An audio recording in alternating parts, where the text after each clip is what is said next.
Welcome back to Betty's Stories, beautiful people.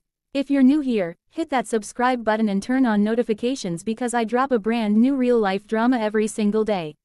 Today's story is one of the most requested I've ever received, and trust me, by the time it ends, your jaw will be on the floor. So grab your tea, your coffee, whatever keeps you warm, and let's get into it. My name is Lauren, 31 years old, living in Charlotte, North Carolina. On the outside, my life looked like something straight out of a Hallmark movie. Married for 6 years to Ethan Caldwell, the golden boy every mother dreams her daughter will bring home. Tall, hazel eyes, dimples that could melt ice, senior project manager at a top construction firm, church every Sunday, never forgot a birthday, still opened my car door like we were on our first date. My in-laws adored me. My own parents said I'd won the husband lottery.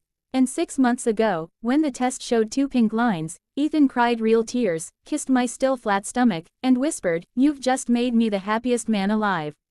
We were 15 weeks pregnant the day everything shattered. That morning, Ethan insisted on driving me to my anatomy scan at the upscale women's clinic in South Park. He canceled an important site visit just to hold my hand while we saw our baby for the first time. He carried my purse, held my water bottle, rubbed my lower back when I winced getting out of his gleaming black Tahoe. The nurses swooned. "Girl, your husband is goals," one whispered as she walked past. Ethan just smiled that perfect smile and squeezed my fingers. I was lying on the table, cold gel on my belly, staring at the grainy screen where our little bean was kicking tiny legs, when the ultrasound tech, a kind-eyed woman named Keisha, suddenly went quiet. She turned the screen slightly away from Ethan, who was standing by my head, and pressed a button to freeze the image. Then she did something strange. She took out her personal phone, typed quickly, and slid it toward me under the pretense of adjusting the sheet. I glanced down. It was a photo of a couple in the clinic hallway, time-stamped exactly 5 weeks ago. The man was unmistakable, tall, broad-shouldered, wearing the same navy peacoat Ethan owned. His arm was wrapped protectively around a woman whose face was turned away, but I'd know that honey blonde balayage anywhere. It was my sister-in-law, Harper. Ethan's younger brother knows wife of 4 years. The caption Keisha had typed read, "She terminated at 18 weeks. He paid cash, signed everything, told us she was his wife." I'm so sorry. My heart stopped. 18 weeks. That was further along than I was now. Keisha whispered so low I barely heard. I recognized him the second y'all walked in. "Thought you deserved to know before you left here," smiling. Ethan was still staring at the frozen image of our baby, oblivious, murmuring, "Look at those little feet, babe. He's gonna be a soccer player." I felt the room tilt. I managed to nod, finish the scan, let them print the pictures of our healthy son. Ethan carried everything to the car like the perfect husband he'd always been. I sat in the passenger seat clutching the black and white photos, the ones that were supposed to be the happiest moment of my life, and I stared at them until the tiny face blurred. The entire ride home, Ethan talked about nursery colors and whether we should find out the gender at the next appointment. I said, and, "Sure, baby," on autopilot while inside my head a hurricane roared. 18 weeks. That meant Harper got pregnant before I did. That meant while Ethan was rubbing cocoa butter on my non-existent bump and reading What to Expect When You're Expecting out loud every night, he was also taking his brother's wife to terminate a baby that was almost viable. When we got home, he kissed my forehead and said he had to run back to the office to sign some papers he forgot. As soon as his car pulled away, I went straight to his study. I'd never snooped before, not once, but something primal had taken over. His MacBook was on the desk. He used the same password for everything, our wedding date. I opened his email, his calendar, his deleted photos folder. And there it was, an appointment reminder for Harper, Caldwell Women's Center, Procedure Suite 3B, 5 weeks ago. A follow-up email thanking him for the cash payment of $8,400. A deleted text thread with Harper that made me gag. "Harper, I can't do this. I'm keeping it. Ethan, you know what happens if Noah finds out. You know what happens to Lauren if she loses this baby from stress. We end it now, or everything burns. Harper, you said you were leaving her. Ethan, and I will. After the baby is born. She needs me right now. Don't be selfish." I printed everything, every screenshot, every email, every bank-worthy text. I put it all in a yellow envelope and slid it into my hospital bag, the one already packed for delivery day. Then I did the only thing that made sense in that moment. I called Noah. Noah is the opposite of Ethan in every way, Quieter, softer, a high school history teacher who coaches JV soccer and still blushes when Harper kisses him in public.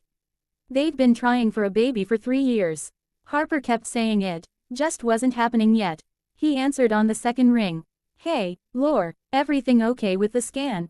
Noah, I said, and my voice cracked like thin ice. I need you to come over. Alone. Don't tell anyone. He was at my door in 18 minutes. I sat him down in the living room, handed him a glass of water he didn't drink, and laid the envelope in his lap. He read in silence, page after page. His face went from confusion to disbelief to a shade of gray I'd never seen on a living person. When he looked up, his eyes were wet. This is real. Every word. He stood up slowly, like an old man. I have to go. Noah, I have to go see my wife. He left without another word. I didn't follow. I couldn't. I sat on the couch with both hands on my belly and waited for the explosion I knew was coming. It came at 7:42 p.m.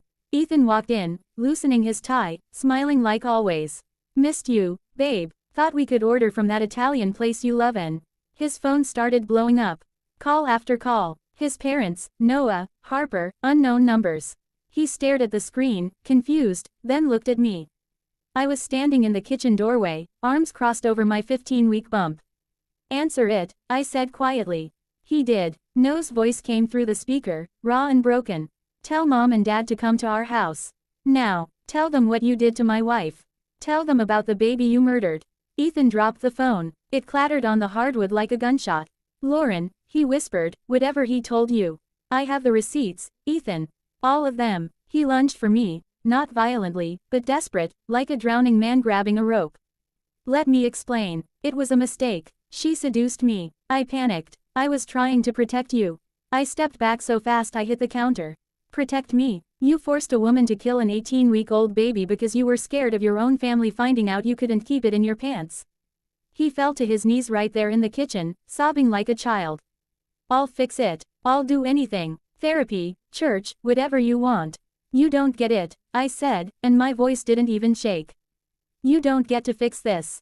You lost the right to touch me, to speak for this child, to even breathe the same air as us the moment you signed those papers. His parents arrived 20 minutes later to a scene they never expected, their golden son on the floor begging, their pregnant daughter-in-law packing a hospital bag with steady hands.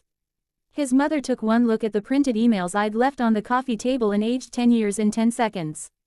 His father didn't speak, he just stared at Ethan like he was staring at a stranger. Noah and Harper never came.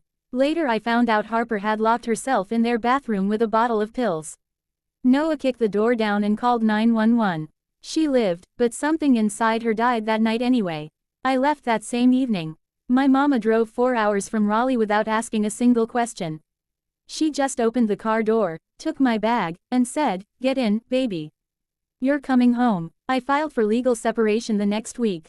Not divorce. I wasn't ready to untangle finances while carrying his child, but full separation, sole custody intent, supervised visitation once the baby was born, the works. My lawyer is a shark who specializes in high-profile Charlotte families. Word travels fast. Ethan tried everything. Flowers, letters, showing up at my mama's house drunk at 2 a.m. begging through the Ring camera. I never answered the door. At 38 weeks, I went into labor during a thunderstorm. Mama drove me to the hospital while lightning cracked the sky. Ethan somehow found out, probably his mother, and showed up in the delivery ward looking like he hadn't slept in weeks. Security escorted him out when I said the word. Our son was born at 4:17 a.m., 8 pounds, 2 ounces, with Ethan's hazel eyes in my mouth. I named him Jonah Michael after my daddy, because Caldwell blood doesn't get to claim everything. Ethan has seen him exactly 3 times, always supervised, always crying. He sends child support triple what the judge ordered and texts every single day asking if Jonah smiled yet, if he's rolling over, if he likes the giraffe rattle he sent. I don't answer. Noah divorced Harper quietly. She moved to Florida to live with an aunt nobody talks about anymore. Ethan's parents sold their big house in Myers Park and moved to a condo in Ballantine. They send Jonah birthday cards with checks I never cash. And me, I finished my maternity leave, went back to my job as a NICU nurse, ironic, I know, and bought a little blue house with white shutters 10 minutes from my mama. Jonah sleeps in a crib I painted myself. We have dance parties to old school R&B on Sunday mornings, and I read him the same books my daddy read me. Sometimes, when it's quiet and Jonah is asleep on my chest, I think about that ultrasound tech Keisha. I never got to thank her properly. I sent her a gift card and a note that just said, "You saved 2 lives that day. Mine and my son's." Because here's the truth nobody tells you. Love can turn into poison so slowly you don't taste it until it's already in your bloodstream. But a mother's love, that's the antidote. It's the only thing strong enough to burn the poison out. So to every woman watching who's smiling through something that's killing her inside, I see you. You are stronger than they will ever understand. And one day, you'll hold your baby whether he's in your arms or still in your heart, and you'll know exactly why you survived. That's my story, y'all. If it hit you even a little bit, do me a favor, drop your city in the comments and tell me what time it is where you are.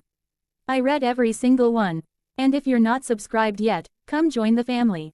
We heal together here.